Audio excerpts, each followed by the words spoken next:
सारा दिन घर में पड़ी रहती हो, एक काम ढंग से नहीं करना चाहती। तुम्हें कितनी बार बोला है मेरे तैयार होने से पहले नाश्ता टेबल पर रख दिया करो। तुम्हें ये एक ही बात रोज बतानी पड़ती। शादी के 27 साल हो गए पर तुम्हारी बेवकूफी कम नहीं हुई। तुम्हें तो घर पे बैठना रहता है, मुझे तो काम पर जाना है। अगर ये सब तुम जानबूझकर करती हो तो याद रखना मुझसे बुरा कोई नहीं होगा। आज भी राहुल का गुस्सा सातवें आसमान पर चढ़ा हुआ था। इन कटु शब्दों अपना गुस्सा उतारते हुए गीला तौलिया कुर्सी पर फेंकते हुए राहुल गुस्से से शोभा की तरफ देखने लगा। शोभा के लिए राहुल का ये बेवजह का गुस्सा करना ये कोई नई बात नहीं थी।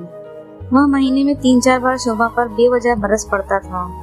अगर शोभा अपनी जरूरत के लिए राहुल से कुछ पैसे मांगती तो वो भी इतना एहसान जता कर देता जैसे मानो उस पैसे पर शोभा का कोई हक नहीं है। धीरे धीरे शोभा ने अपनी सारी जरूरतें और ख्वाहिशें उस घर की 4 दीवारों में दफन कर दी। सिर्फ नौकरों की तरह काम करना और बेवजह राहुल के गुस्से को खून का घूंट पीकर रह जाना शोभा की आदत बन गई थी। पहले शादी के 4-5 साल शोभा ने इसका विरोध किया पर कुछ सुधार नहीं हुआ तो अपनी किस्मत समझकर समझौता कर लिया। अपनी छोटी मोटी जरूरतें जो राहुल के दिए हुए पैसों से पूरा कर लेती थी। जब राहुल में कोई बदलाव नहीं हुआ तो शोभा ने खुद को ही बदल दिया। अब राहुल के कुछ भी कहने से शोभा को कोई फर्क नहीं पड़ता था। राहुल की हर बात को वो नीचे सिर झुकाए सुन लेती थी। शादी के 5 साल तक शोभा ने पूरी कोशिश की कि राहुल को बदला जाए, लेकिन फालतू का गुस्सा करना, शोभा को भला बुरा कहना मानो राहुल की आदत बन गई थी। कोई भी बात विवाद होता राहुल शोभा को सीधा बोल देता, ज्यादा तकलीफ हो तो चली जाओ अपने माँ बाप के घर, क्यों रहती हो मेरे साथ। इतना सब कुछ होने के बाद भी शोभा राहुल के साथ ही रहती क्योंकि उसे अपनी बेटी की फिक्र थी और वह जाती भी तो कहाँ। इस उम्र में वह अपने बूढ़े माँ बाप को परेशान नहीं करना चाहती। समाज और लोग क्या कहेंगे यह भी तो उसे सोचना पड़ता था। वह इतनी पढ़ी लिखी भी नहीं थी कि अपना और अपनी बेटी का पालन पोषण कर सके। शोभा को अब अपनी फिक्र नहीं थी, उसे फिक्र थी तो अपनी शादी होने लायक बेटी की। शोभा नहीं चाहती थी कि पति पत्नी के झगड़े की वजह से पूजा डिस्टर्ब हो। पूजा की पढ़ाई पूरी हो चुकी थी, अब उसके लिए अच्छी शादी का इंतजार था। शोभा ने कई रिश्ते देखे लेकिन उसको अपनी बेटी लायक रिश्ता नहीं दिखता तो इनकार कर देती। 2-3 महीने बाद एक अच्छा रिश्ता आया। रिश्तेदारों और परिवार के लोगों ने भी बहुत तारीफ की। राहुल एक शाम अपनी बेटी के पास बैठकर बताने लगा, पूजा बेटा बहुत अच्छा लड़का है, पढ़ा लिखा है, बहुत बड़ा घर है, उस घर में तुम्हें कोई तकलीफ नहीं होगी, लड़के की बहुत अच्छी नौकरी। ऐसे रिश्ते बार बार नहीं आते बेटा, बस इस बार मना मत करना। पूजा अपने पिता से ज्यादा बात नहीं करती थी, शायद डरती थी या नफरत करती थी, लेकिन आज वो अपनी पूरी हिम्मत इकट्ठा कर बोली, मुझे अभी शादी नहीं करना है पापा, मैं नौकरी करना चाहती हूँ, खुद के पैरों पर खड़ा होना चाहती हूँ, मैं आत्मनिर्भर बनना चाहती हूँ, अपने पैरों पर खड़ा होना चाहती हूँ। तो उसमें क्या बड़ी बात है, मैंने बात की है लड़के से, वो तैयार है, वह तुम्हें किसी बात से नहीं रोकेगा। पर पापा मेरा नौकरी करना ना करना उसके ऊपर क्यों डिपेंड रहेगा पापा?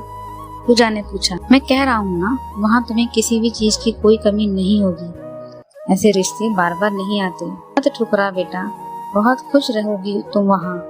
क्या मैं उतनी ही खुश रहूंगी जितनी इस घर में मम्मी खुश हैं?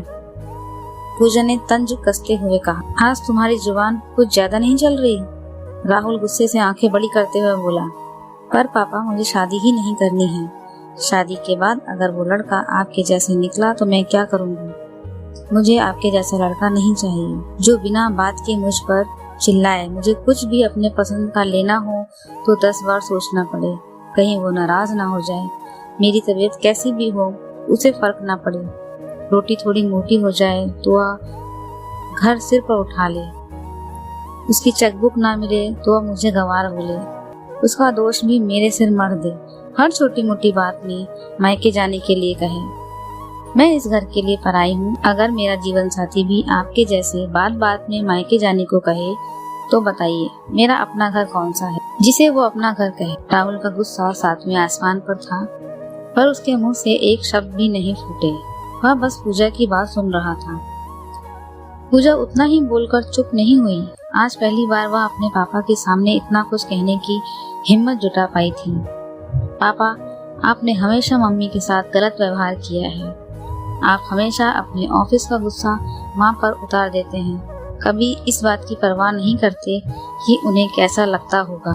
आपकी बातें सुन सुनकर माँ ने अपना स्वाभिमान खो दिया। पूजा ने राहुल का हाथ पकड़ा और बोली, पापा, आप सिर्फ एक सवाल का जवाब दे दो।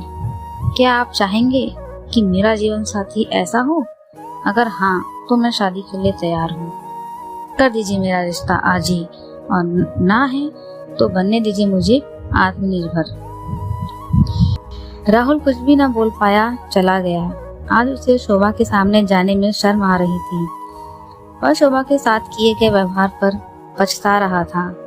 अगर मैं नहीं चाहता कि मेरी बेटी को ऐसा जीवन साथी मिले जो उसे सुख न दे सके, तो मैं शोभा के साथ में ऐसे कैसे कर रहा था? वो भी तो किसी की लाडली बेटी है। राहुल चलते यह भी सोच रहा था और उसकी आंखों से आंसू बह रहे थे। शोभा को कुछ ही दिनों में अपने पति के अंदर काफी बदलाव दिखे। शोभा सोच रही थी, जो हिम्मत आज पूजा ने दिखाई वह मैंने दिखाई होती तो आज परिस्थिति कुछ और होती। अब पूजा पढ़ लिख कर अपनी नौकरी कर रही है। 3 साल बाद उसके लिए अच्छा रिश्ता आया था। आज उसकी विदाई है। आज उसकी विदाई पर पापा बोले, बेटा तू हमेशा खुश रहेगी क्योंकि तेरा पति तेरे पापा जैसा नहीं है। हो सके तो मुझे माफ कर देना।